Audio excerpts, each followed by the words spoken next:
Hi, welcome to Elizabeth Reads.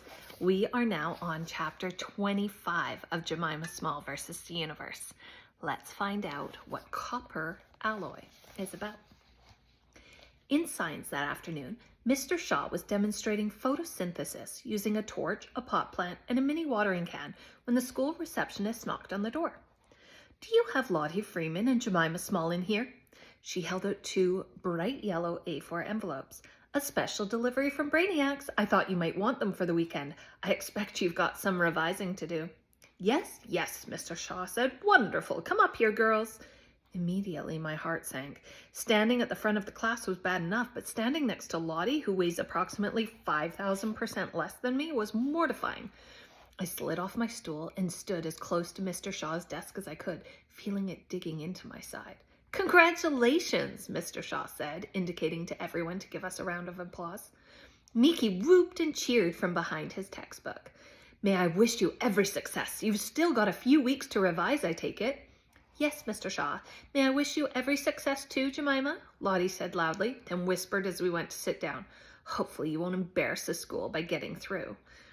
I tried to do what Gina said and think of something positive about myself to shield Lottie's insult arrow, but all I could think of was that I already understood photosynthesis, and that made kind of a weak shield.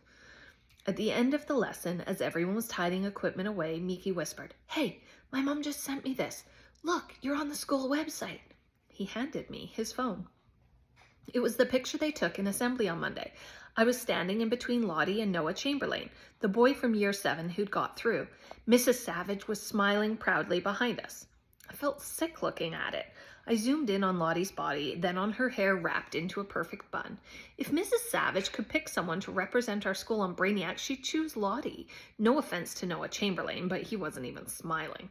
Not that I was any better. What people said about me was so bad it had to be thrown in the bin. "Hey, read it," Miki said, nudging me. I zoomed out of Lottie's image and scrolled down. "Former Clifton County Spelling Bee champion and current holder of the Clifton Academy Lower School Science Award and Maths Prize, our Year 8 student Jemima Small will certainly make for some tough competition. Mr. Nelson, head of history, believes Jemima will be difficult to defeat." I took a deep breath because my eyes had gone blurry with tears, and I did not want to make a scene in a science lesson again this term. I gave Miki his phone back and said thanks. From the outside, I was tidying the equipment away like everyone else, but on the inside, my heart felt as though it was being given a healthy dose of water and sunlight.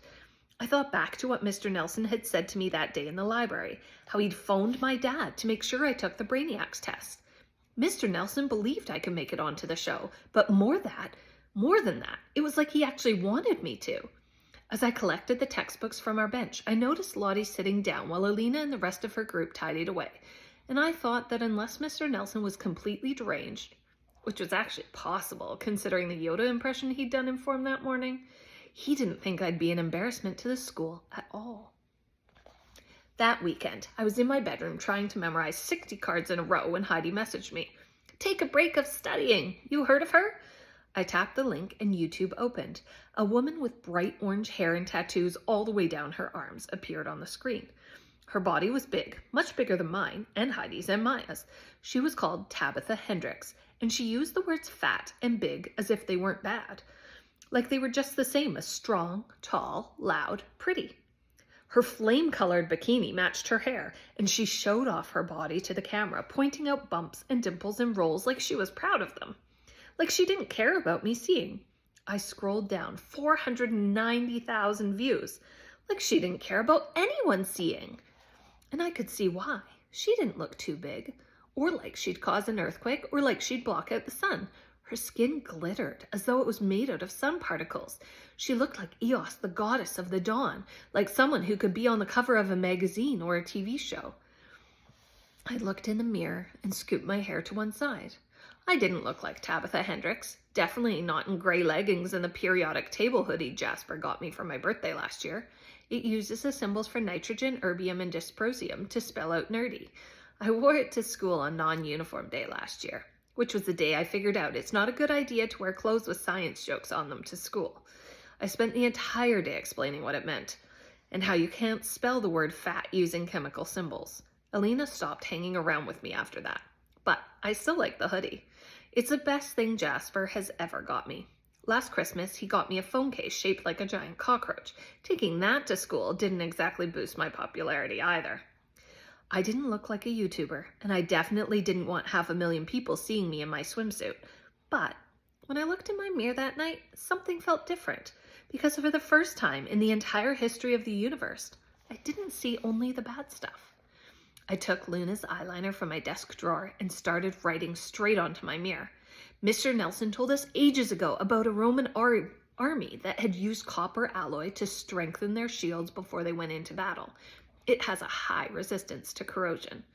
Well, when I looked at myself in the mirror next to the quote from Mr. Nelson, it felt like I just made my first piece of copper alloy.